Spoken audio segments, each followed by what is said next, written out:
Uh, Anything that's like that, you're really being far more passive. And if you can do it without emotion, okay, that's fine. And you just set on autopilot. It's easy advice, but that's because it's passive.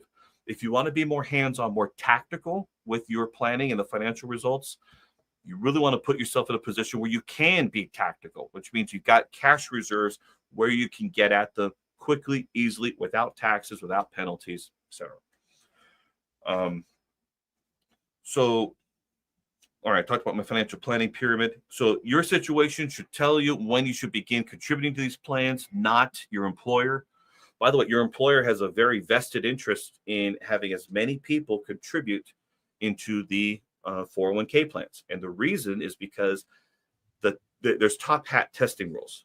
And I forgot the acronyms of all the things. I forget actual deferral percentage, actual contribution participant. There's these different testing rules on 401ks that if they don't have enough of the rank and file contributing, the people who earn the most can't defer the most. And there's a way around that. It's called having a safe harbor plan, but that requires the employer have a mandatory contribution regardless of whether you contribute or not. And sometimes the employer doesn't want to do that, so they'd rather roll the dice. So, being able to know what your options are, the consequences of them, I think it's very important.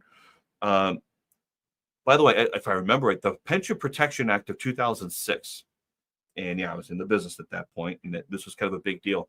One of the things that it required is that when employers have a retirement plan, they require everyone to be automatically enrolled in that plan, but you as a plan participant can always opt out. You don't have to do anything you don't want to, but they do require that you're automatically enrolled until you opt out. So that's something to keep in mind. So if you can afford to put that money into these retirement accounts, great. If you can't, that's really, let that be your employer's problem, not your problem. You got to take care of your things now. There's an article some time ago that 401k plan contributions were lowered or halted because of credit card debt.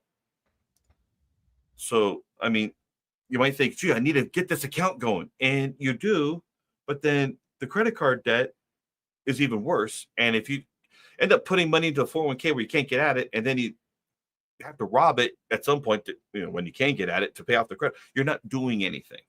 And if anything, the only other person that's benefiting is the Wall Street broker or investment advisor who's making the fees off the plan while the money's in there, and the government, because they're going to charge you taxes and penalties. Well, and the credit card companies for their interest rate.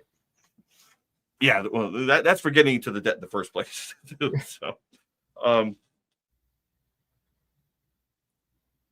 So here's the thing. The government is the largest beneficiary of your retirement plan if you're retiring successfully. Now, what do I mean by that?